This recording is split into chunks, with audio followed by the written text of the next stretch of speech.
Գյուրջան Կասկադ, հասանելի բնակարաններ 65 ամիս մարման ժամկետով։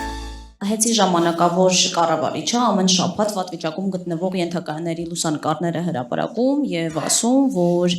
բաշխիչ ցանցը ծայրահեղ վատթար վիճակում է,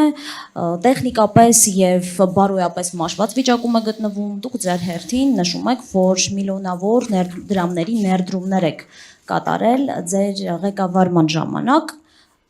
Այդ դեպքում ուր են գնացել այդ ներդրումները։ Շնորհակալություն։ Եվս մեկ անգամ անդրադառնանք անկեղծությանը, էլի, եթե տեսեք մոտավորապես 10,000 ենթակայան գոյություն ունի Հայաստանի Հանրապետությունում։ Հիմա ոչ մեկ երբևէ չեք գտնի այդպիսի հայտարարություն, որ Տաշիր կապիտալը հեծը հայտարարած լինի, որ մենք ամբողջությամբ վերազինել ենք, վերջացրել ենք, այլևս խնդիր չունենք։ Հիմա եթե խոսում ենք ազնվությունից, այդ դեպքում ես մի առիթով եմ ասել, երբ որ վատը ներկայացնում ես, լավն էլ ներկայացրու։ Հիմա ես առաջարկում եմ կոնկրետ այդ մասով ժամանակավոր կառավարիչը հանձնաժողովը կապ չունի, ստեղծեն եռակողմ հանձնաժողով,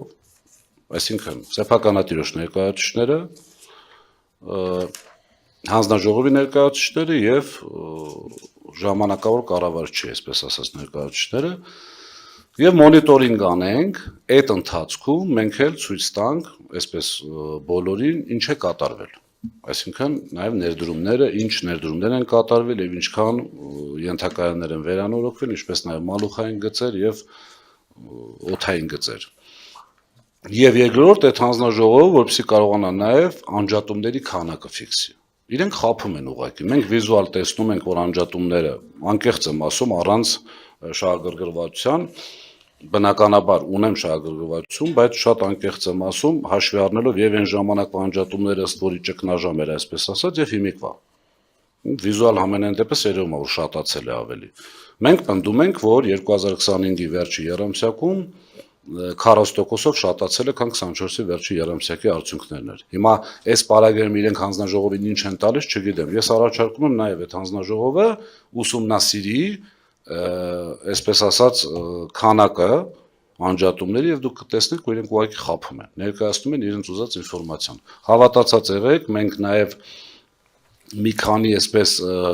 տարբեր եւ էջերով ոչ այսպես շատ կանոնակարգված ներկայացնում ենք, թե ինչ է կատարվել։ Այդ վերանորոգված ենթակայանները, հարյուրավոր կիլոմետրերով գծերը եւ այլն։ Ես մի քիչ հավելեմ, էլի, որովհետեւ հանձնաժողով դրան էլ անդրադարձել, որովհետեւ այդ 9 կետից այն 6-ի 9-րդ կետը վերաբերվել է ենթակայաններին։ Միջև հանձնաժողովի անդրադարձին ուզում եմ բոլորին պարզ լինի ոնց է կատարվում հեծի կառավարումը։ Երբ որ պետք է որ հեծը լինի կարգավորվող, պոտենցիալ քննադատողները ասում են դե կարգավորվողը օրինակ տեսեք երաշխավորություն եք տվել, չպիտի տայք ամեն քայլ որ անում եք, պիտի գաք ՀՑԿ-ին հարցնեք։ Երբ որ հեծը կարգավորման դաշտը ձեռք չտալիս արդեն, ասում ենք վայ տեսեք հեծի վիճակը վատ է։ Հեծը ունի ներդրումային ծրագիր։ Հեծը չի կարող, իրավունք չունի ուղղակի վերցնի ու ներդրումները շատ անի։ Ինչի նկատի ունեմ իրավունք չունի շատ անի, որովհետև ուղղակի մի տարում եթե արեց մի քանի տրիլիոն դոլարի ներդրում, սակագինը միանգամից բոլորիս համար կտրուկ աճելու է։ Կոնցեպտը հետևյալն է, հանրային ծառայությունները կարգավորող հանձնաժողովը, սակագնային քաղաքականությունը, ներդրումային քաղաքականությունը, ընդհանուր կառավարումը կոմպլեքս է վերահսկում, որովհետև այդ ներդրումները պետք է բերեն շահութաբերություն, այդ ներդրումների հաշվին է որ դու շահույթ ես ստանում եւ համապատասխանաբար այդ ներդրումների ծավալի աճը ունենում է սակագնի վրա բարձրացող ազդեցություն։ Հետևաբար ցանցը միշտ կարիք է ունենալու ներդրումների, բոլոր ցանցերը, բոլոր բան կլինի դա գազ, ջուր, լույս, ցանկացած ինտերնետ, հա, ինչ ուզում լինի, ցանկացած ցանց ունի ներդրման կարիք։ Այդ ներդրումը ուղղակի որտեղ ինչ ծավալով ոնց անել, որոշումը ամեն անգամ ըստ ելնելով առաջնահերթություններից եւ համապատասխան սակագնային քաղաքականությունից։ Նույնիսկ եթե ընդունվի, հիմա 9-րդ կետն եմ ցիտում։ Եթե ընդունվի, որ առկա են որոշակի խախտումներ, ապա անհրաժեշտ է գնահատել դրանց ծանրությանը եւ համադրել կիրառված միջոցի։ Ինչ էր եղել, ասել ասեմ, ուրեմն ժամանակավոր կառավարիչը հանձնարարել էր, քանի հազար ենթակայան կար, 10,000 մոտ ենթակայան կա։ 25 ամենավատ ենթակայաններում կանչել է ստուգում անել։ Ընդ որում ստուգման ժամանակ ինչ որ խախտումներ էր հայտնաբերել տեսչական մարմինը, այդ թվում նաեւ օրինակ հայտնաբերել էր, որ այնտեղ չկա կրակ մարիչ, որը կապ չունի էլի ներդրումային ծրագրի հետ, ուղղակի պետք է հետևողական լինես, որ լինի, եւ եթե չկա, պետք է բերես վերականգնես, որովհետեւ դրա համար պետք է ընդհանրապես գնալ կրակմարիչը առնել, բերել, դնել։ Ամենապարզը ասում, որ չկար։ Հա, հիմա դա հաջորդ ցիտումն է, հեսա կբերեմ։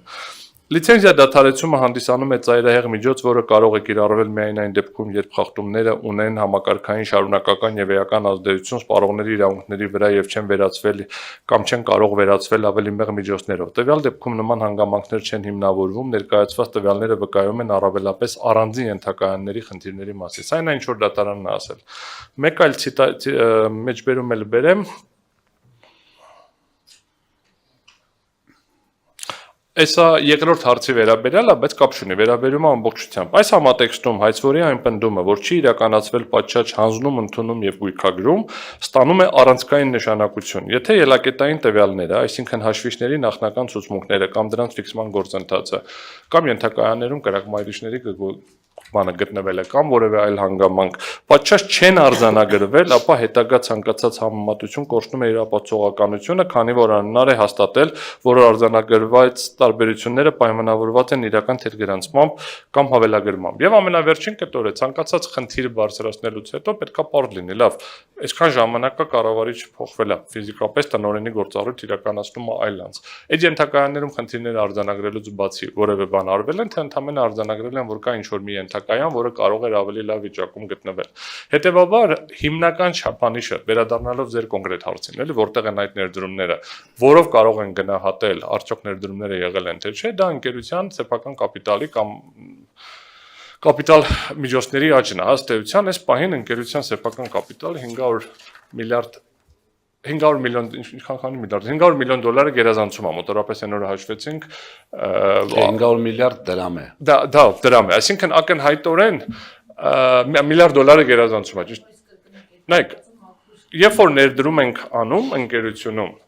մենք այդ ներդրումը ինչ-որ մի ձև արտահայտվում է։ Մի քիչ շատ տեխնիկական եմ գնալու հաշվապահական, բայց երբ որ շենք եմ սարքում, այդ շենքը չենք ծախսագրում, ինքը համարվում է հիմնական միջոց, նստում է մեր բալանսում եւ ամորտիզացվում է տարիների ընթացքում, sense պարզ ասենք մի քիչ տենց շատ հաշվապահական տերմինոլոգիայով ֆինանսական գնացինք։ Այդ ներդրումները հստակ երևում են ներդրումային ծրագրերի մոնիտորինգով, դրա արդյունքների ընդունմամբ, դրա հանձնում ընդունումներով, քաղաքաշինական փաստաթղթերով եւ ընկերության սեփական կապիտալի աճով, հիմնական միջոցների ծավալի աճով։ Երեք ակտին հերթական քննարկումն ենք անում բողոքարկման հետ կապված հարցերով եւ նորից նայեցինք թվերը 500 միլիարդ դրամը գերազանցում է սեփական միջոցներ, այսինքն դա աճել է։ Ընկերությունը վնասով աշխատող ընկերություն էր 10 տարի առաջ եւ ուներ 30 քանի միլիոն դոլար վնաս, այսինքն մինուս էր ինքը, այս պահի դրությամբ ինքը պլյուս է։ Հետևաբար դա կարող լիներ միայն մի դեպքում այդ ներդրումներով։ Ոչ մեկը երբեք չի արել պնդում, որ հեծը իդեալական վիճակում է։ Բայց մենք արել ենք պնդում, որ հեծը շատ ավելի լավ վիճակում է, քան եղել է առաջ, հեծը շատ ավելի լավ վիճակում է, քան կարող էր լինել, եւ հեծը շատ ավելի լավ վիճակում է, քան համարժեք այլ հեծեր, այլ ազգային ցանցեր, էլի հիմա եթե համեմատենք շատ այլ երկրների հետ։ Եթե պատասխանեցինք ձեր հարցին նաեւ կոնկրետ ենթակայանների մասով։